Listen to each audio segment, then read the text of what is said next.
بسم اللہ الرحمن الرحیم۔ السلام علیکم، خوش آمدید کہتے ہیں آپ کو آپ کے پسندیدہ پروگرام میں، جس کا نام ہے نور القرآن، جو کہ مشتمل ہوتا ہے قرآن مجید کی تلاوت پر، قرآن مجید کے لفظ بہ لفظ ترجمے پر، اور اس کے بعد ہم ڈسکس کرتے ہیں اس ترجمے سے ریلیٹڈ تشریح کو، احادیث کو اور ملتی جلتی آیات کو، اور سمجھنے کی کوشش کرتے ہیں کہ اللہ تعالیٰ نے اس آیت میں کیا فرمایا ہے، اور حضور پاک صلی اللہ علیہ وآلہ وسلم نے اپنی عملی زندگی میں اس آیت کی کس طرح تشریح بیان فرمائی ہے، اور اس کے علاوہ اسے ہم ریلیٹ کرتے ہیں آج کل کے اس دور حاضر سے، آج کل کے اس ترقی یافتہ دور سے، کہ جب ٹیکنالوجی عروج پر جا رہی ہے، جب آرٹیفیشل انٹیلیجنس روز نئے نئے کارنامے سر انجام دے رہا ہے، تو اس دور میں ہم سمجھنے کی کوشش کرتے ہیں کہ قرآن پاک میں اللہ تعالیٰ نے کیا ارشاد فرمایا ہے، اور اللہ تعالیٰ نے ایمان والوں کو کس طرح رہنے کے اور زندگی کے مختلف آداب سکھائے ہیں۔ جس طرح لاسٹ پروگرام میں ہم نے ڈسکس کیا تھا والدین کے حقوق کے حوالے سے، آج کا جو ہمارا ٹاپک ہے وہ ہے سورۃ الحجرات کی آیت نمبر 10 سے آیت نمبر 12 تک، یعنی 10، 11 اور 12، ان 3 آیات کو ہم ڈسکس کر رہے ہوں گے آج کے اس پروگرام میں۔ اور سب سے پہلے ہم سنیں گے ان آیات کی تلاوت، اس کے بعد ہم جائیں گے لفظ بہ لفظ ترجمے کی طرف، اور پھر اپنے لاسٹ سیگمنٹ کی طرف جائیں گے جس کا نام ہے تشریح، اور اس کے بعد ہمارے اس پروگرام کا اختتام ہوگا۔ اگر آپ ہمیں فیڈ بیک دینا چاہتے ہیں تو آپ ہمیں کامنٹ باکس میں بتا سکتے ہیں کہ آپ کو ہمارا پروگرام کیسا لگا ہے، اور ہم اسے کس طرح سے مزید بہتر بنا سکتے ہیں، مزید بہتر سے بہترین پروگرام کس طرح سے کر سکتے ہیں، یہ آپ ہمیں کامنٹ میں بتانا ہرگز مت بھولیے گا۔ تو آئیے چلتے ہیں بنا وقت ضائع کیے اپنے پہلے سیگمنٹ کی طرف، جو کہ ہے تلاوت قرآن پاک، اور سنتے ہیں ان آیات کی تلاوت قرآن مجید۔ اعوذ باللہ من الشیطان الرجیم، اللہ تعالیٰ کی پناہ میں آتا ہوں شیطان مردود سے۔ بسم اللہ الرحمن الرحیم، اللہ کے نام سے شروع جو نہایت مہربان رحمت والا۔ انما المؤمنون اخوة فاصلحوا بین اخویکم واتقوا اللہ لعلکم ترحمون۔ بے شک مسلمان ایک دوسرے کے بھائی ہیں، تو اپنے بھائیوں کے درمیان صلح رکھو، اور اللہ سے ڈرو تاکہ تم پر رحم کیا جائے۔ یا ایہا الذین آمنوا لا یسخر قوم من قوم عسى ان یکونوا خیرا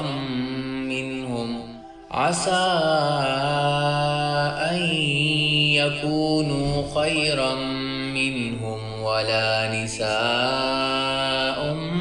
من نساء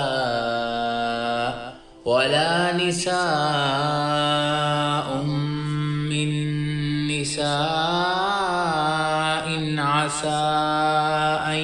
يكن خيرا منهن ولا تلمزوا أنفسكم ولا تنابزوا بالألقاب بئس الاسم الفسوق بعد الإيمان بئس الاسم الفسوق بعد الإيمان ومن لم يتب فأولئك هم الظالمون۔ مومنو، ایک دوسرے کا مذاق مت اڑاؤ، نہ مرد مردوں کا، عجب نہیں کہ وہ ہنسنے والوں سے بہتر ہوں، نہ عورتیں ایک دوسرے کا مذاق اڑائیں، عجب نہیں کہ وہ مذاق اڑانے والیوں سے بہتر ہوں، اور ایک دوسرے کو طعن نہ کرو، اور نہ ہی ایک دوسرے کو غلط ناموں سے پکارو، کیا ہی برا نام ہے مسلمان ہونے کے بعد فاسق کہلانا اور جو توبہ نہ کرے وہی ظالم ہے۔ یا ایھا الذین آمنوا اجتنبوا کثیرا من الظن ان بعض الظن اثم ولا تجسسوا ولا یغتب بعضکم بعضا۔ اے ایمان والو، زیادہ سوچنے سے گریز کرو، بے شک بعض گمان گناہ ہوتے ہیں، اور تجسس نہ کرو اور ایک دوسرے کی غیبت نہ کرو۔ أَيُحِبُّ أَحَدُكُمْ أَن يَأْكُلَ لَحْمَ أَخِيهِ مَيْتًا فَكَرِهْتُمُوهُ؟ کیا تم میں سے کوئی پسند کرے گا کہ وہ اپنے بھائی کا گوشت کھائے اس صورت میں کہ وہ مردہ ہو، تو پس تم ضرور کراہت اختیار کرو گے۔ وَاتَّقُوا اللَّهَ إِنَّ اللَّهَ تَوَّابٌ رَحِيمٌ، اور اللہ سے ڈرو، بے شک اللہ تعالیٰ توبہ قبول کرنے والا ہے، مہربان ہے۔ صدق اللہ العظیم۔ تو سامعین، آپ نے سنی تلاوت قرآن پاک، اور اس کے بعد ہم چلتے ہیں دوسرے سیگمنٹ کی طرف جو کہ ہے لفظ بلفظ ترجمہ، اور ہم ڈسکس کرتے ہیں ان آیات کا ترجمہ، اور اس کے بعد ہم جائیں گے اپنے لاسٹ سیگمنٹ کی طرف جو کہ تشریح کے حوالے سے ہوگا۔ تو آئیے بنا وقت ضائع کیے چلتے ہیں دوسرے سیگمنٹ کی طرف اور سنتے ہیں لفظ بلفظ ترجمہ۔ سب سے پہلے ارشاد ہوا انما، بے شک، المؤمنون، مؤمنین یعنی مسلمان ایمان والے، اخوہ بھائی بھائی ہیں، فاصلحوا، پس تم اصلاح رکھو، صلح رکھو، بین، ما بین یعنی درمیان میں، اخویکم اپنے بھائیوں کے، یعنی بھائی بھائی ایک دوسرے کے درمیان صلح رکھیں، یعنی مسلمانوں کو صلح رکھنے کا کہا گیا ہے۔ اور اس کے بعد ارشاد ہوا واتقوا اللہ، اللہ سے ڈرو، لعلکم شاید کہ تم پر، ترحمون، لعلکم شاید کہ، ترحمون تم پر رحم کیا جائے۔ یا ایھا الذین آمنوا، اے وہ لوگو جو ایمان لائے یعنی مومنو، لا یسخر ہرگز تمسخر نہ کرو، مذاق نہ اڑاؤ، قوم من قوم کوئی قوم کسی قوم کا، عسا قریب ہے، ان یکونوا کہ وہ ہوں، خیرم بہتر، منہم ان سے، ولا اور نہ، نساء عورتیں، من نساء عورتوں میں سے، ان عسا قریب ہے، ان یکن خیرم کہ وہ ہوں بہتر، منہن ان سے، ولا تلمزوا اور تم تان نہ کرو، انفسکم ایک دوسرے کو، ولا تنابزوا اور نہ تم پکارو، بالالقاب القاب سے یعنی برے ناموں سے، بئس کیا ہے، الاسم برا نام، الفسوق گناہگار ہونا، فاسق ہونا، بعد میں، الایمان ایمان کے، ومن اور جو، لم نہ، یتوب توبہ کرے، فاولئک پس وہی، ہم الظالمون ظالمین میں سے ہے۔ یا ایھا الذین آمنوا، اے وہ لوگو جو ایمان لائے،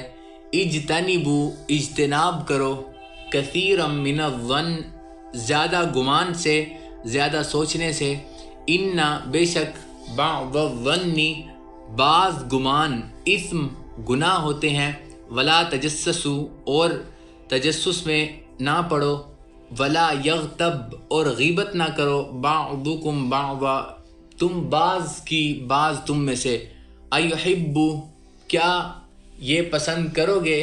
یہ پسند کرے گا،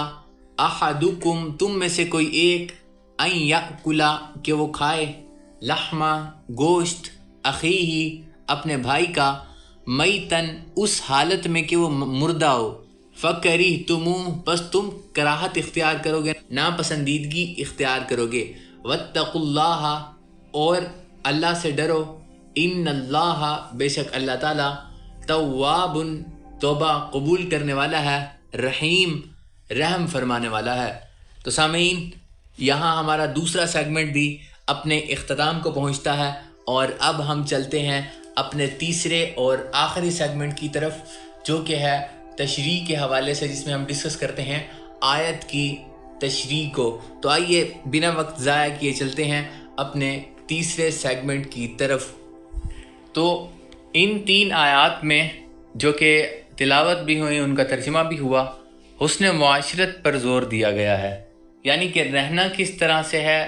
جو ہماری ڈیلی لیونگز کے ایتھکس ہیں ان کی طرف توجہ دلائی گئی ہے۔ تو سب سے پہلے ہمارے پاس ارشاد ہوا انما المؤمنون اخوہ، کہ بے شک مسلمان بھائی بھائی ہیں، ٹھیک ہے۔ اب اس آیت میں بھائی چارے کا حکم دیا گیا،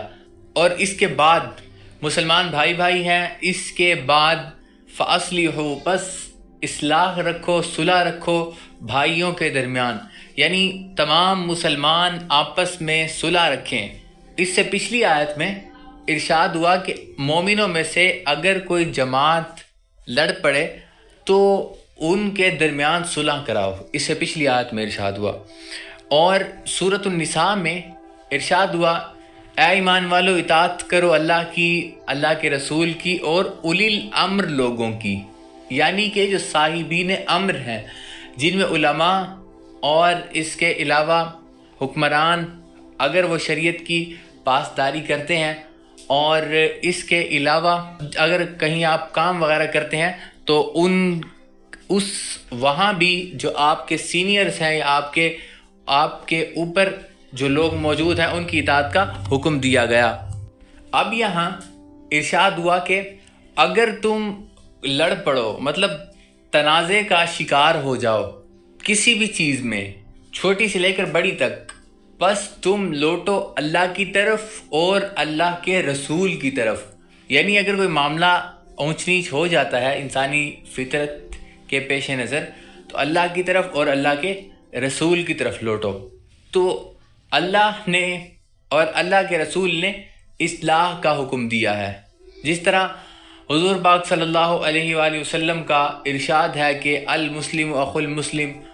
مسلمان کا بھائی ہے، المسلم من سلم المسلمون من لسانہ و یدہ، کہ مسلمان جو ہے وہ ہے جس کی زبان اور ہاتھ سے دوسرا مسلمان محفوظ رہتا ہے۔ اس کے بعد اصلح، اصلاح رکھو یا صلح رکھو، دونوں معنوں میں اسے استعمال کیا جا سکتا ہے۔ اصلاح کا اگر معنی لیا جائے تو یہ لیا جائے گا کہ بے شک اللہ تعالیٰ نے حکم دیا ہے خیر خواہی کا، عدل کا، اور بے حیائی سے اور برائی سے منع کیا ہے۔ تو مطلب یہ ہے کہ مسلمان آپس میں صلح بھی رکھیں اور ایک دوسرے کو نیکی کی طرف لائیں اور گناہ سے بچائیں۔ اور اس کے بعد ارشاد ہوا کہ یہ سب جو کچھ وہ کر رہے ہیں، یعنی بھائی بھائی بھی ہیں، ایک دوسرے کے درمیان صلح بھی رکھیں، نیکی کی طرف بھی لے کر آئیں اور برائی سے روکیں بھی صحیح، تو یہ صرف اور صرف اللہ کے لیے ہو، وہ اس لیے تاکہ تم پر رحم کیا جائے، مطلب دنیا میں بھی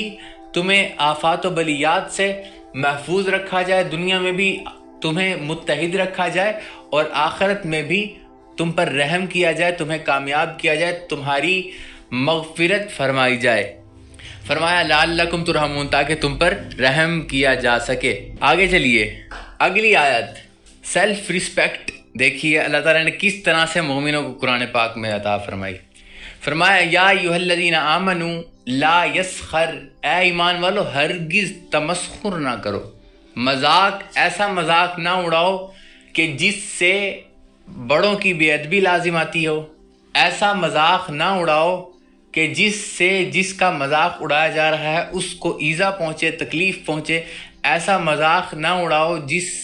سے اس کی تحقیر ہو، یعنی کہ فار ایگزامپل اگر کسی کا مذاق اس طرح سے اڑایا جاتا ہے کہ جس سے اس کی تحقیر ہوتی ہے، اس کو ایذا پہنچتی ہے،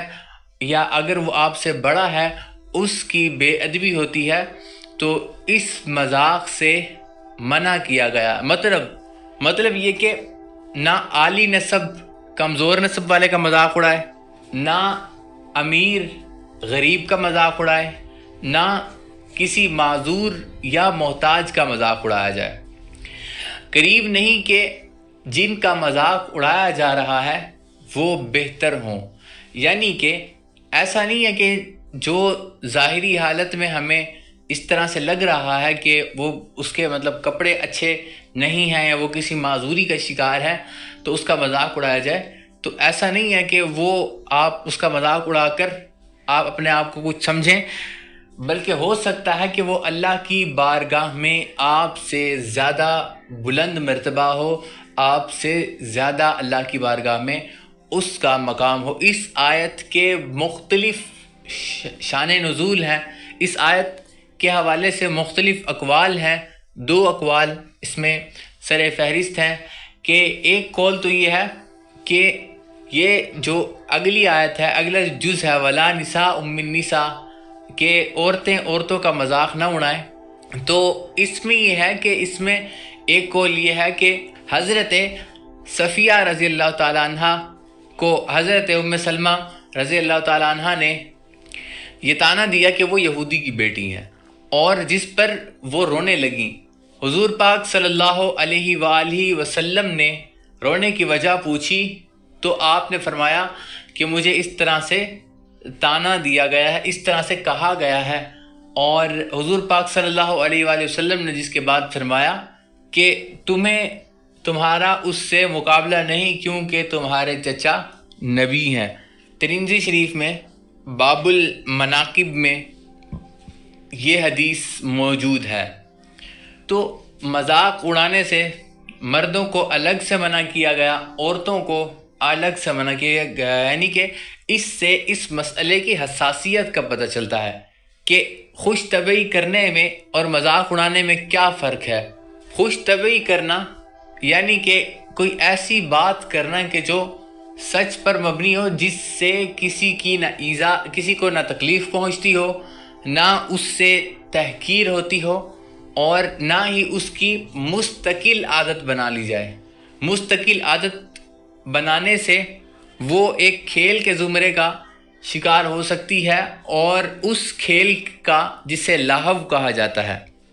یعنی لہو اس کھیل کو کہا جاتا ہے کہ جس سے ضروری کام، یعنی جو ضروری کام ہے زندگی کے، لائک نماز پڑھنا ہے، یا اس کے علاوہ جو سٹوڈنٹس ہیں ان کے لیے اسٹڈی کرنا ہے، یا کوئی اور کام ہے، وہ سائیڈ لائن ہوتے ہیں، یعنی وہ پس پشت ڈال دیے جاتے ہوں۔ جیسا کہ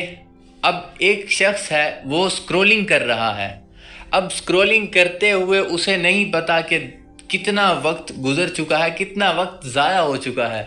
جس دوران نماز کا وقت بھی آیا اور اس کے علاوہ اور وقت بھی ضائع ہوا۔ تو اس طرح کے مزاح سے بھی پرہیز کرنے کا کہا گیا کہ جس کی مستقل عادت بن جائے اور بعد میں وہ کھیل کی شکل اختیار کر لے، اور ایسے کھیل کی کہ جس کے حوالے سے سورہ لقمان میں منع کیا گیا کہ ایک تو ایسے کھیل کے جو اللہ کی راہ سے غافل کریں۔ سورہ لقمان کی ابتدائی آیات میں غالباً آیت نمبر 6 ہے کہ ارشاد ہوا لوگوں میں سے کچھ کھیل کی بات خریدتے ہیں تاکہ اللہ کی راہ سے بھٹکا سکیں بغیر علم کے اور ہنسی اڑا سکیں، تو اسی لیے اس کی مستقل عادت بنانے سے بھی اجتناب کرنا چاہیے۔ آگے چلیے، وَلَا تَلْمِزُوا أَنفُسَكُمْ، تان نہ کرو، مطلب لعنت یا اس طرح کی کوئی بھی بری بات کہ جو ناگوار گزرتی ہو، تنگ کرنا، لعنت کرنا یا اس طرح کی کوئی بات۔ حضور پاک صلی اللہ علیہ وآلہ وسلم کی حدیث ہے ترمذی شریف میں، آپ صلی اللہ علیہ وآلہ وسلم نے ارشاد فرمایا کہ مومن نہ لعنت کرتا ہے، نہ تنگ کرتا ہے، اور نہ ہی فحش گوئی کرتا ہے، اور اس کے بعد برے نام نہ رکھو۔ حضرت عبداللہ بن عباس رضی اللہ تعالیٰ عنہ سے روایت ہے کہ حضور پاک صلی اللہ علیہ وآلہ وسلم نے ارشاد فرمایا کہ مومن برے نام نہیں رکھتا، یعنی کہ برے ناموں سے مراد کیا ہے؟ ایک قول یہ ہے کہ کسی ایسے گناہ کا ذکر کہ جس سے وہ شخص توبہ کر چکا ہو۔ اس کی بھی سخت وعید ہمیں ملتی ہے۔ حضور پاک صلی اللہ علیہ وآلہ وسلم نے ارشاد فرمایا کہ کسی شخص نے دوسرے شخص کو اس گناہ پر آڑ دلائی جس کی اس نے توبہ کر چکی تھی، تو وہ اس وقت تک نہیں مرے گا جب تک کہ اس فعل کا خود مرتکب نہ ہو۔ کیا ہی برا نام ہے ایمان والا ہونے کے باوجود فاسق کہلانا۔ اس کا کیا مطلب ہے؟ اس کا مطلب یہ ہے کہ جو بھی تان کرے، الٹے نام رکھے اور ہنسی اڑائے تو وہ فاسق ہے، اور توبہ نہ کرے تو وہ ظالم ہے، بحوالہ تفسیر خازن۔ اگلی آیت میں ارشاد ہوا، مومنوں اجتناب کرو زیادہ سوچنے سے، کثیر گمان کرنے سے اجتناب کرو، بے شک بعض گمان گناہ بھی ہوتے ہیں۔ چنانچہ ارشاد ہوا، ان بعض الظن اسم، کہ بے شک بعض گمان گناہ بھی ہوتے ہیں، یعنی کہ بعض گمان غلط ہو سکتے ہیں، بے حیائی پر مبنی ہو سکتے ہیں، اور اس کے علاوہ شیطانی ہو سکتے ہیں۔ یعنی کہ شیطان آپ کے دل میں کوئی بات ڈال سکتا ہے اللہ کی ذات کے حوالے سے یا مسلمان بھائی کے حوالے سے، جو کہ غلط ہو سکتی ہے۔ جس طرح قرآن پاک کے حوالے سے کفار نے یہ اعتراض کیا کہ یہ شیطان کی طرف سے ہے۔ جس طرح شیطان اکثر دل میں باتیں ڈال دیا کرتا ہے، تو قرآن پاک میں سورہ شعراء میں اس کی جو ہے وہ تردید کی گئی، اس کو ریجیکٹ کیا گیا کہ وہ بالکل بات ڈالتا ہے، اور اس میں سے یلقون السمع، وہ بات ڈالتا ہے جو سنائی دیتی ہے، واکثرهم الکاذبون، کہ اس میں سے اکثر جو ہے وہ جھوٹ ہوتا ہے۔ اس آیت میں ہمیں زیادہ سوچنے سے منع کیا گیا ہے۔ اس کے بعد کیا ہے؟ تجسس نہ کرو۔ تجسس کیا ہوتا ہے؟ تجسس وہ ہوتا ہے کہ بلا وجہ کسی شخص کے پیچھے لگ جانا، کسی شخص کی ہر بات پر، اچھی بری ہر بات پر بلا وجہ غور کرنا۔ ایک ہوتا ہے کہ والدین ہیں، اساتذہ ہیں، یا آپ کا کوئی طبیب ہے، وہ آپ کے حوالے سے اسٹڈی کر رہا ہے یا کوئی ایکسپیریمنٹ کر رہا ہے، وہ ایک الگ چیز ہے۔ خام خواہ کسی بھی شخص کے پیچھے لگ جانا، خام خواہ کسی بھی مسلمان بھائی کے عیب تلاش کرنا، اور اس کے بعد ارشاد ہوا کہ غیبت نہ کرو۔ ٹھیک ہے، ایک چیز یہاں ہے کہ تجسس نہ کرو، نہ عیب ڈھونڈو، نہ عیب بیان کرو۔ ٹھیک ہے، نہ عیب ڈھونڈو نہ بیان کرو۔ اب عیب ڈھونڈنے سے مراد تجسس ہے، اور عیب بیان کرنے سے مراد غیبت ہے۔ تو اب غیبت کیا ہوتی ہے؟ غیبت یہ ہوتی ہے کہ کسی بھی ایسی بات کا بلا وجہ کسی کو بتانا کہ جو اگر اس شخص کے سامنے کی جائے، اس پہ موجود ہو، اور پھر اس کے سامنے کی جائے، اور اس کے سامنے کیے جانے کے بعد اسے بری لگے۔ یعنی فار ایگزامپل، اگر ایک شخص ہے، اس کو اس کی یہ کمزوری ہے یا اس میں یہ برائی ہے کہ وہ وقت پر نہیں پہنچ پاتا، اب اس کی یہ برائی ہے، اس کی وجہ سے اسے آفس میں یا اسکول کالج میں ڈانٹ پڑتی ہے۔ ٹھیک ہے، اب کسی ایسے شخص کو کہ جس کی نظر میں اس کا وقار ہے، اس کی عزت ہے،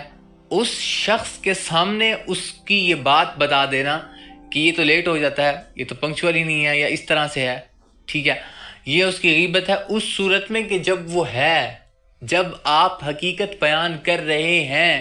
اگر اس میں یہ نہیں ہے تو یہ بہتان کے زمرے میں آئے گا، جو غیبت سے بڑا گناہ ہے۔ تو اب غیبت سے بھی یہاں منع کیا گیا، اور تجسس سے بھی منع کیا گیا، زیادہ سوچنے سے بھی منع کیا گیا۔ آگے چلیے، آگے ارشاد ہوا کہ کیا تم میں سے کوئی یہ بات پسند کرے گا کہ اس کا بھائی مرا ہو اور وہ اس کا گوشت کھائے؟ یعنی کہ ایک تو بھائی ہو، پھر دوسرا مردہ ہو، پھر دوسرا اس کا گوشت کھائے، تو تم ظاہر ہے کہ کون اسے پسندیدہ قرار دے گا؟ ہر کوئی اس سے ناپسندیدگی اختیار کرے گا۔ تو یہاں بھی ارشاد ہوا، مثال دی گئی کہ اگر ایسا ہو تو کیا تم میں سے پسند کرے گا؟ کوئی ایک تم میں سے پسند کرے گا؟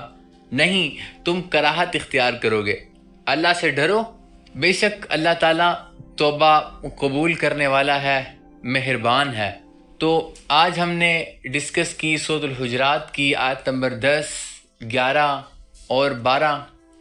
تو اسی کے ساتھ ہمارے آج کے پروگرام کا وقت ختم ہوا چاہتا ہے، ہمارا آج کا پروگرام اپنے اختتام کو پہنچتا ہے اس دعا کے ساتھ کہ اللہ تعالیٰ ہم سب کو ان گناہوں سے محفوظ فرمائے اور ہمیں ان گناہوں سے محفوظ رہنے کی اور دوسروں کو محفوظ رکھنے کی توفیق عطا فرمائے۔ آپ سے ملاقات ہوگی نیکسٹ پروگرام میں، اگلے پروگرام میں ایک خاص ٹاپک کے ساتھ۔ تب تک کے لیے اپنا ڈھیر سارا خیال رکھیے گا، مجھے اور VIP ٹیم کو ضرور اپنی دعاؤں میں یاد رکھیے گا۔ تب تک کے لیے thank you so much and اللہ حافظ۔